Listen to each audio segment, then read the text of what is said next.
Hola, me llamo Olga y hoy os traigo el resumen de lecturas de junio y julio.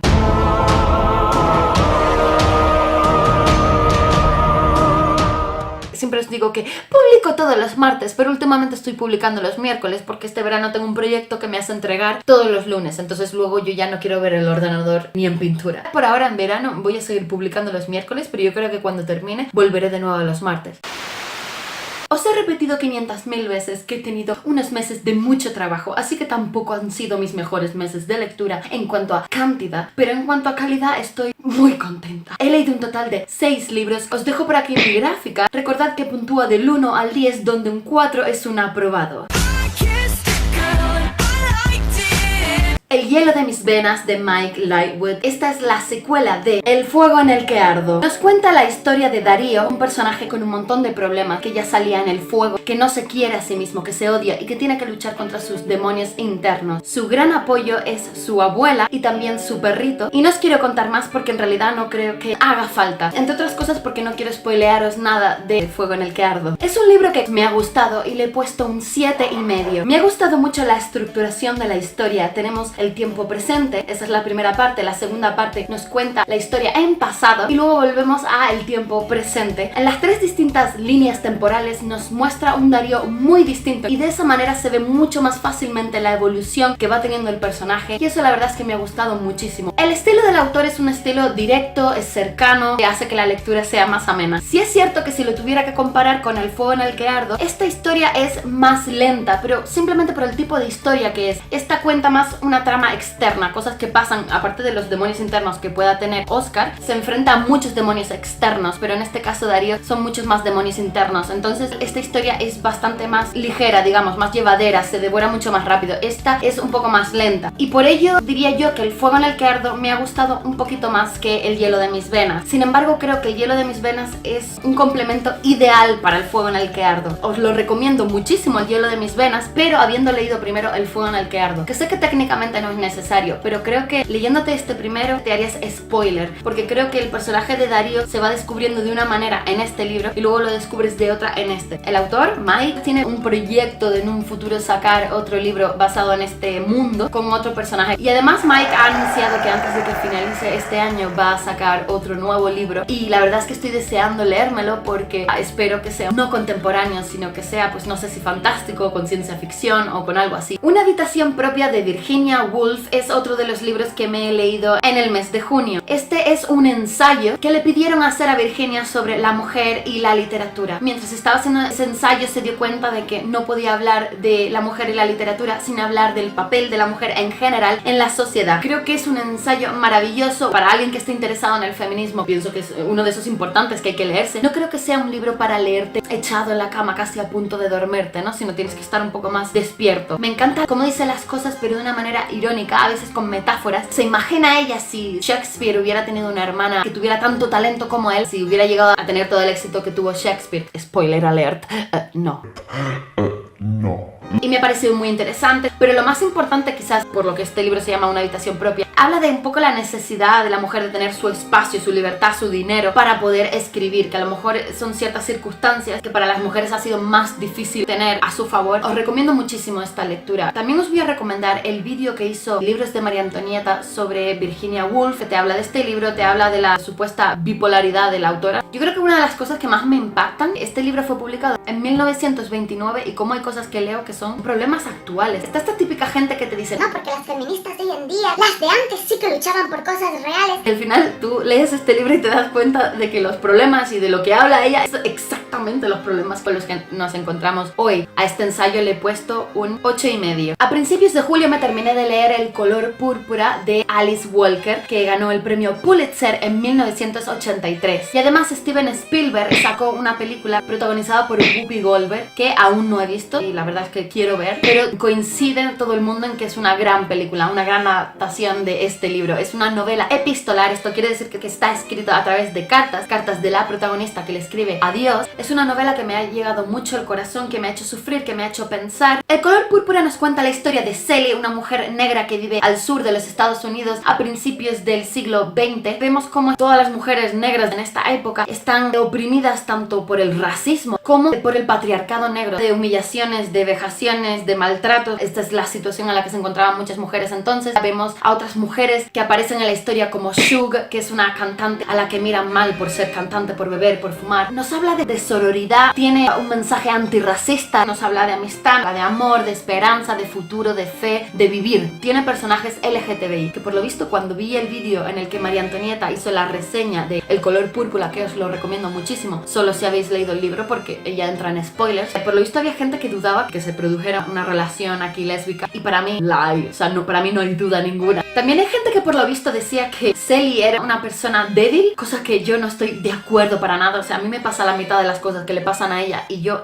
salto por un balcón. Y además decía, No, pero es que si te revelas todo es mucho mejor. y es un poco lo que decía Marion. Aquí tenemos un personaje que se rebeló contra sus circunstancias y acabó muy mal. O sea que no es tan sencillo. A través de su protagonista habla también del perdón, incluso a un nivel que yo misma no comparto. Hay como una idea que es como muy cristiana, ¿verdad? De poner la otra mejilla. Sí, yo creo que en muchos casos hay que saber perdonar. No somos perfectos, somos seres humanos, pero creo que hay un límite. Bueno, el caso es que os lo recomiendo muchísimo. Es una historia que llega mucho a la patata. Lo que más me gustó de esta historia yo creo que es la amistad entre Shug y Sally. Es de lo más bonito que hay. Al color púrpura le he puesto un 9. El primer libro que me leí durante la semana del Booktubathon fue El azul es un color cálido, de Julie Maroch. De este libro hay una película también que es el de la vida de Adele. Se ganó un premio en Cannes. Es una historia que ha llegado mucho a la gente. Yo la verdad es que aún no he visto la película. Tengo un par de películas en mi lista que he de mirar. Este libro me ha encantado, me ha parecido precioso. Las ilustraciones me han parecido maravillosas. Me ha llamado la atención sobre todo la importancia del color azul. A la protagonista, Clementine, lo más importante en cierto momento de su vida es el color azul. Nos cuenta la historia de una chica, es a principios de los años 90, tiene unos 15 años, ¿no? Y está con el novio, no siente todo lo que debería sentir por él, y un día se topa con esta chica del pelo azul y la verdad es que le llama mucho la atención, y luego se topa un par de veces más con ella. Es corta, es sencilla, no tiene una trama demasiado complicada, es bastante directo todo, ¿no? No es necesariamente súper original, pero es preciosa. Los personajes están muy bien trabajados, te llega al corazón, te habla también de la familia, de las elecciones que hay en la vida, complacer a tu familia un poco o seguir tu propio camino. Habla evidentemente de la homofobia porque es una historia LGTBI. También te habla de las consecuencias de ciertas decisiones. Una cosa que no me gustó, desde el principio te dice cómo va a acabar la historia y eso me parece que le quita fuerza. Yo creo que si no hubiera sabido el final de la historia desde el principio me hubiera llegado muchísimo más, y es una historia muy recomendable. Le he puesto un 9. El segundo libro que me leí en la Booktubathon es Aristóteles y Dante descubren los secretos del universo, de Benjamin Alire Sáenz. Se ha convertido en mi segundo favorito de lo que va de año. El primero sabéis que es Moriré besando a Simon Snow.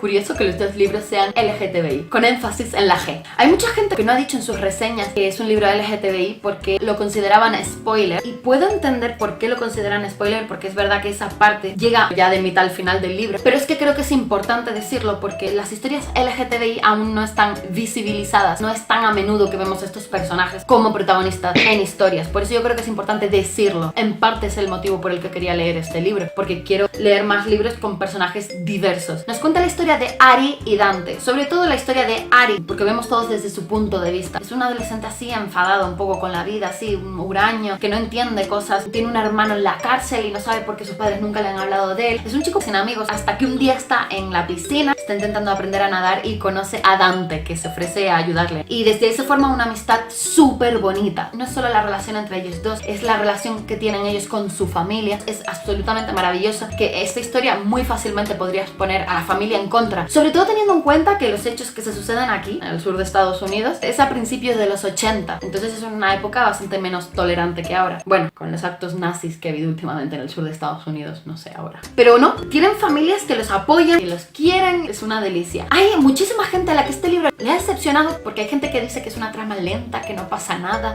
No pasa nada, que no. No estoy de acuerdo. O sea, sí, pero no. Puedo entender por qué hay gente a la que no le llegue tanto esta historia, pero es que aquí lo importante son los personajes. Y no puede que no tenga una trama que dé mil vueltas y que te sorprenda, pero está muy bien escrito. Creo que prácticamente cada frase de este libro.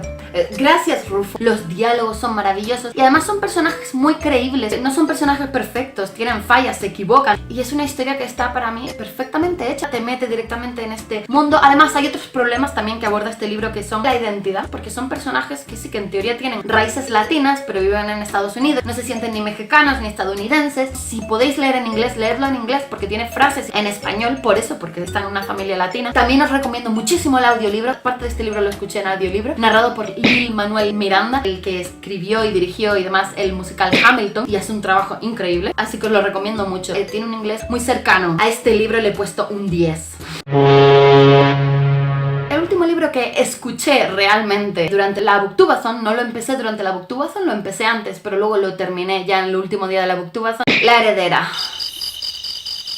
de Kiera Cass.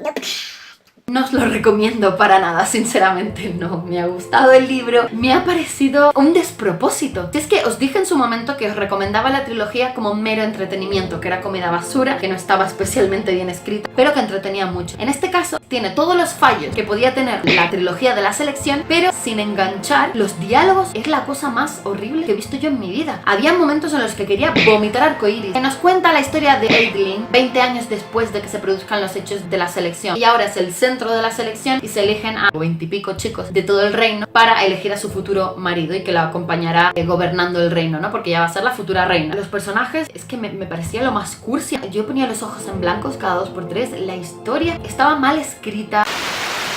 Un día os hablaré del drama de ser booktuber y de las cosas que a veces tienes que aguantar. Entre ellas, que se te llene la memoria del móvil y que decida dejar